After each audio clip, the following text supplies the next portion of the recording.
Okay, I want to say shalom to everyone and thank you all for viewing this particular video. Um, of course, I'm coming at you all with another video. This is in regards to the truth about influenza.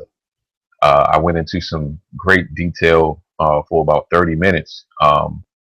Just amazing how the Most High will give you information when you do the reverse of what Satan laid forth as holy day, well, their holy days, which is holly witchcraft days that they set in place. So once we get into the the the nitty gritty of what's really going on in the world, you realize that the true world or the true manifestation of this world has been pulled over you as a veil, so you can't really see the truth. All right. So what I want to get into is this influenza. So it's like almost you would say an affiliation of the video that I did yesterday. So I just want to show this in regard to this. Hopefully it's on the screen. Everything is working perfectly right now. Thank you Most High. All right. So let me not disturb what I have here. Now, as you see here, as highlighted in blue, I wanted to go in when it's flu season. I do this small little, because I'm doing it this way because I want you all to understand how easy it is to get information. And it says the timing of flu is very unpredictable and can vary in different parts of the country and from season to season. However, seasonal flu activity can begin as early as October. Remember I said in the other videos around the middle of, the time that it's getting cold, like fall time. All right, October, and continue to occur as late as May. And the reason why I'm stopping, I want to, kind of like, uh, give out some buzzwords. These time frames, October and as late as May, you would say, well, you got February, March, you got all those other months there. But usually that's when people really, if you really pay attention, that's when people get really sick, in October and that May season, in that May month, around the springtime. Because let me just read it so it can be more clear. And it says it's May. Then it says flu activity most commonly peaks in the U.S. between December and February. Why? Because it's too cold. It's going to peak. It's not really a flu season around that time of the year. What happens is when they spray crap all in the air around in October and in May, for those are the times that they really chemtrail the hardest around that time of the year. It's cold. It's too cold for them to really try to make people sick during the colder months. You're better off outside sleeping somewhere in December. Of course, you're going to be freezing, but I'm saying you won't. People think, well, this flu season is flu season, but it's really a season in which they influence your body, and I'm going to get into that in a few seconds. I'm not making these videos real long because these are just news articles. Okay, this is the way I'm going to start making my videos. Now, let's go to the etymology of the word influenza, as you see it. Online etymology dictionary. Okay, this is the web address based on this particular word, but you just put in www.etomline.com and then it'll pull this up. All right.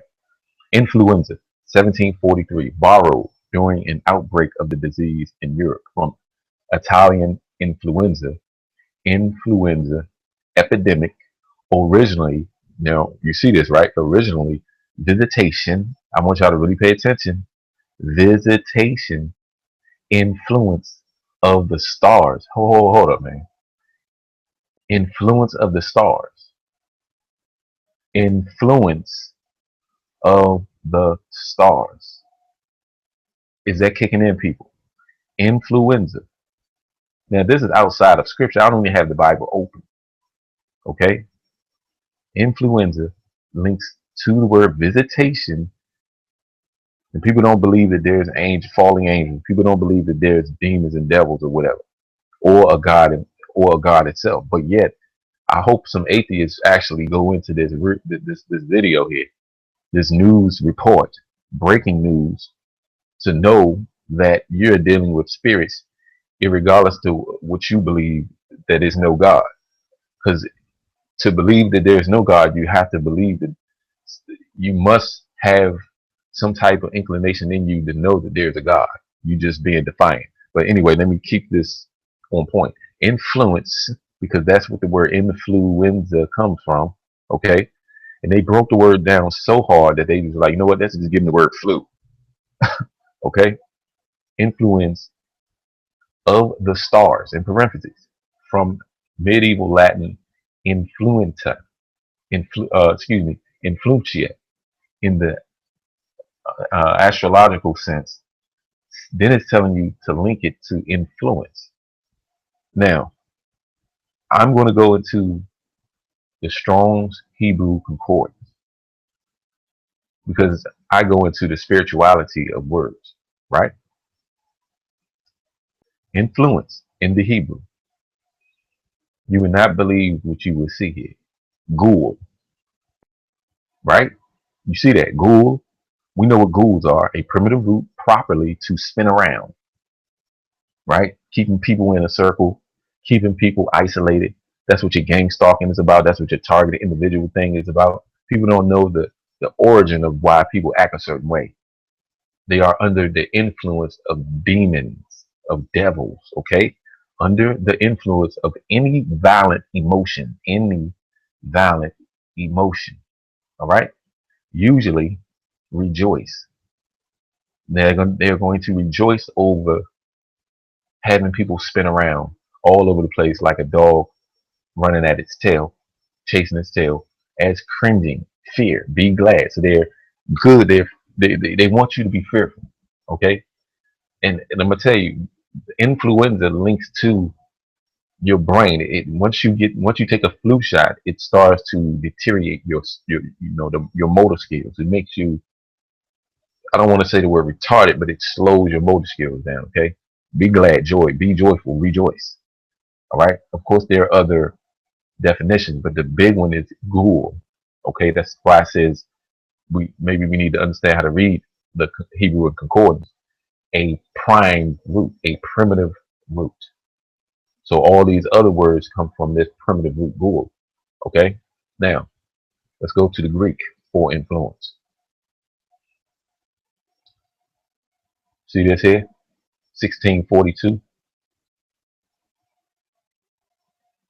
To lessen in rank or influence, decrease, make lower, lessen. It weakens your mind, people. The influenza. I hope this is kicking in because you can't just make this stuff up. All right. Influenza lowers your vibration.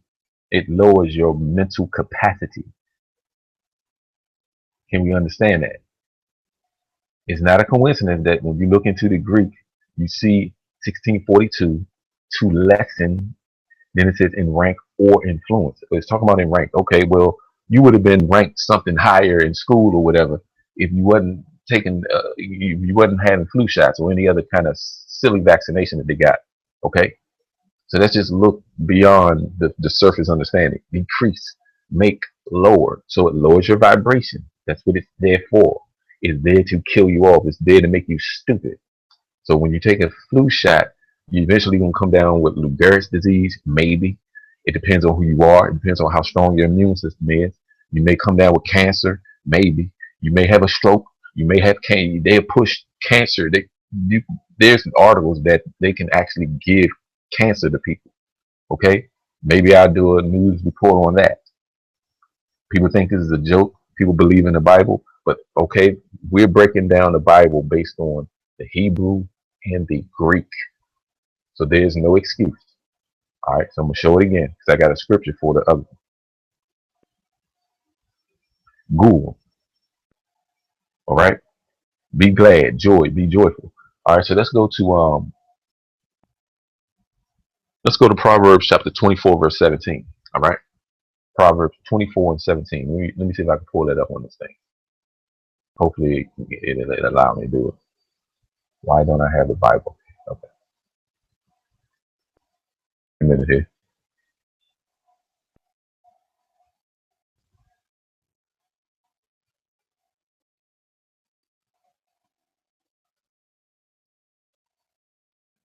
verse 24, verse 17. Rejoice not when thine enemy falleth, and let not thine heart be glad when he stumbleth. So when our enemy, eventually our enemy, is going to cause us to fall, of course. We are not to rejoice because that's what ghouls do. That's what devils and demons do. So when people say, yeah, I want to, I'm going to do this to my enemy, I'm going to do that, you're acting just like them. There's no difference. Okay, so let's go to Micah chapter 7, verse 8. And this is the reason why I said that. What the scripture says. Micah chapter 7, verse 8. Right? And I'm pretty much done. Rejoice not against me, O mine enemy. When I fall, I shall arise. When I sit in darkness, the Lord shall be a light unto me. So we're not to rejoice when our enemy fall because we are the total reverse of what Satan has laid forth as grain. But we're to be just humble and under humility when our enemy try to take us down, or when our enemy does take us down. Now, this is not to say that you're supposed to allow your enemy to back you up in the corner and you can't fight him back. Nah, especially when you got family and things of that nature. No, you have to take that person down because it's just not your life involved now. Now it's talking about other lives at stake. So you have to take the enemy down. But when it's just you and, or someone take you down, don't rejoice. Don't rejoice. If somebody try to get you locked up, your enemy, or, frame you and things of that nature, that's what it's talking about. So that's why it says, rejoice not against me, O mine enemy. When I fall, I shall arise.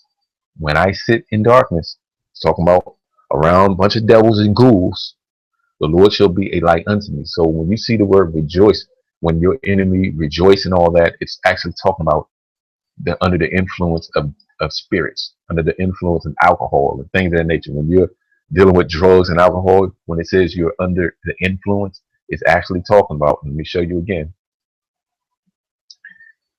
under the influence of any, right here, any valid emotion. It is valid for you to take drugs into your system knowing it's going to kill you just to get a high. It is a spirit involved there, okay? Why? Because people are dealing with vaccinations, vaccines under the influence. That's all it's saying. You're under the influence of demons. That's all they're telling you. First of all, when you take or the flu shot or whatever, the first thing your body do is allow a doorway of spirits. That's why you get sick. Most people say, "Oh, I took this flu shot. I got a cold." Yeah, you just allowed a demon into your vessel. Then you may be doing something inordinate. Okay, that's what it's for. That's what they created that junk for. Okay, period. Now let me just do something on this particular video that probably don't have anything to do with nothing. I just I gotta show you. It says 1743. That's just C, and I'm just doing this live. I have not studied this. I just want to see what 1743 is in the Hebrew. Okay, 1743, because that's a lot of times they use certain numbers. Beat, bruise. Now, mind you, people, I just look at this. It says Duke, a primitive root to bruise in a mortar. Beat. Okay. Of course, it's actually talking about mortar, things of the nature, but it's spiritual too at the same time. That's why it's talking about bruise, to bruise something. Okay. Now, all I did was just use a certain numbers that they laid for 1743, right? Outbreak right here, 1743. That number just popped up in my head for some reason. And I just did this live. So you're actually getting a whiff of how I study. Something just told me, well, just check Strong's number 1743. So you got to understand, people, that the Strong's Hebrew Concordance is the spirituality of words, okay, and numbers. I just want to see what 1743 is in the Greek. Now, mind you, I'm just doing it. It may not mean nothing, but I'm just saying. This is how Satan deals. He deals with numbers. He tried to hijack the Most High's records, all right, to empower, enable, increase in strength, be make strong, okay? So that pretty much didn't link into what this influence is, but it could be empowering based on them trying to, the demons that's trying to possess your vessel is trying to empower you as to be evil. Of course, I just did this by a notion. I didn't know exactly what 1743 was. Okay, this is the Hebrew. Okay, primitive root to bruise, and we understand what mortar is. All right, it's a workable paste used to bind building blocks such as stone, bricks, and concrete. What now, people? Look at this masonry units, irregular gaps between them, and sometimes add decorative colors or patterns in masonry walls. Masonry. Okay, let's look beyond what's passed down. Let's look beyond the surface. This is actually saying our people will build bricks for you. Our slaves, the children of Israel were building for these people. The mortar that was in scripture and during Babylon, our people built the Tower of Babel. Okay, the other nations are doing it as well. So there you have it. So this stuff is all linked together. All right. So I just wanted to put this out. If anybody, have a question or whatever, or a comment, please feel free to leave me a comment. Like I said, you cannot make this stuff up. All right. So there you have it. I'm pretty much done. Um, I mean, information come to me, I'm gonna put it out. Okay. There's going to be some information about webcams. Eventually, I'll do some research on there. Eventually, they're going to eliminate people using webcams. You're gonna probably have to get like one of these smartphones or whatever, things of that nature. So there you all have it. I'll see you all with other videos. This is my life, and I'll be doing this for the rest of it. Shalom.